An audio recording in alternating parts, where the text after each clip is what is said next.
एक बाउल सादा मोटी साइज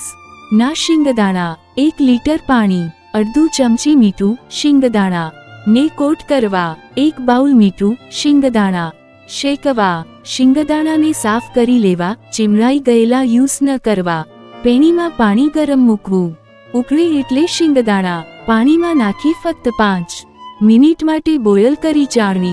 માં કાઢી લેવા અને મીઠાથી કોટ કરી લેવા હવે એ જ પેનમાં મીઠું એડ કરવું ગરમ થાય એટલે કોટ કરેલા શિંગદાણા એડ કરી પહેલા 5 મિનિટ હાઈ ફ્લેમ પર રોસ્ટ કરવા ત્યારબાદ ફ્લેમ ધીમી કરી ફરીથી 5-7 મિનિટ માટે રોસ્ટ કરી લેવા કડક અવાજ આવે અને ફોતરા નીકળતા હોય એવું લાગે એટલે મોટા કાણાના જારા થી કાઢી લેવા નોંધ ઠંડા થયા પછી પણ